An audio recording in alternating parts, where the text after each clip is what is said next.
Buenas tardes, este es un trabajo de biología celular en donde vamos a hablar de endocitosis y exocitosis. Primero que nada, ¿qué es endocitosis? Endocitosis es un mecanismo clave por el cual las células introducen moléculas grandes, partículas extracelulares e incluso pequeñas células, englobándolas en una invaginación en la membrana plasmática o eucariota, formando una vesícula que termina por desprenderse de la membrana para incorporarse al citosol.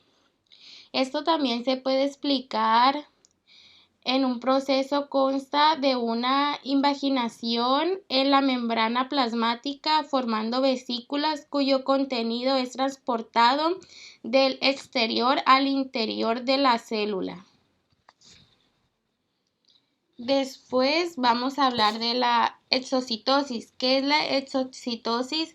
Es el proceso durable que consume energía y en el cual una célula dirige el contenido de sus vesículas secretorias hacia afuera de la célula mediante la función de una membrana con la membrana citoplasmática y la expulsión del contenido vesicular al exterior. Vesícula de transporte. Algunas moléculas o partículas son demasiado grandes para pasar a través de la membrana plasmática o para moverse a través de una proteína de transporte, por lo que las células usan otros dos procesos de transporte activo para mover estas macromoléculas, que son moléculas grandes, dentro o fuera de la célula. Las vesículas u otros cuerpos en el citoplasma transportan macromoléculas o partículas grandes a través de la membrana plasmática. Existen tipos de vesículas de transporte, endocitosis y exocitosis, como se ilustra en la imagen siguiente. Ambos son procesos de transporte activo que requieren de energía. Vías de endocitosis. Pinocitosis es un tipo de endocitosis que consiste en la captación de material del espacio extracelular por invaginación de la membrana citoplásmica eucariota, con desprendimiento hacia el interior celular de una vesícula que contiene líquido con posibles moléculas disueltas o partículas sólidas en suspensión. Fagocitosis es un tipo de endocitosis por el cual algunas células rodean con su membrana citoplásmica partículas sólidas y las introducen al interior celular.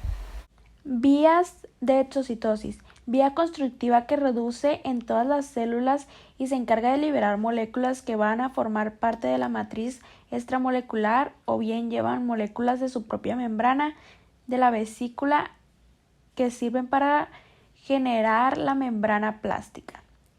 Vía regulada. Se mantiene en alerta hasta que llega un estímulo del exterior que hace que se libere todo su producto. Membrana plástica. La membrana plástica protege a la célula, también proporciona un entorno estable dentro de la célula. Funciones: transporte de nutrientes dentro de la célula y transporte de sustancias tóxicas fuera de la célula.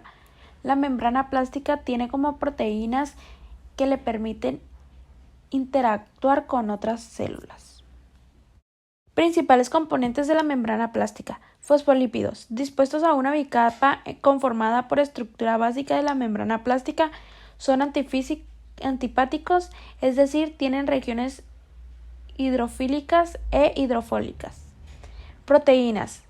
Son el segundo componente principal de la membrana plástica. Existen dos categorías importantes de las proteínas de membrana: las integrales y las pérficas. Carbohidratos. Los carbohidratos son el tercer componente principal de las membranas plasmáticas. Van hacia el lado contrario del citosol, son importantes en la mediación de las interacciones en la célula con su ambiente y también para llevar a su destino a las proteínas de las membranas hacia los respectivos compartimientos celulares. Se encuentran en la superficie exterior de las células y están unidos a proteínas formando glicoproteínas o a los lípidos formando glicolípidos. El colesterol es una sustancia cerosa y parecida a la grasa que se encuentra en todas las células del cuerpo.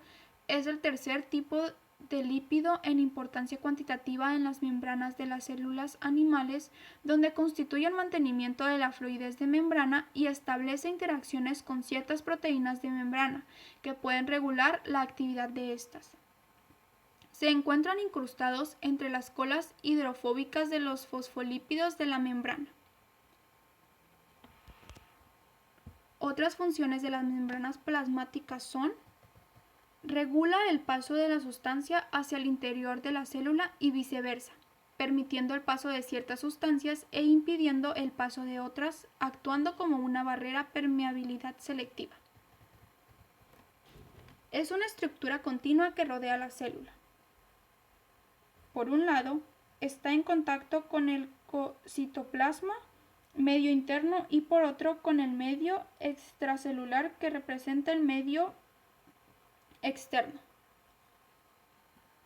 Contiene receptores específicos que permiten a la célula interaccionar con mensajes químicos y emitir la respuesta adecuada, y por consiguiente proporcionar el medio apropiado para el funcionamiento de las proteínas de membrana. Y por último, aísla y protege a la célula del ambiente externo, confiriéndole su individualidad al separarla del medio externo.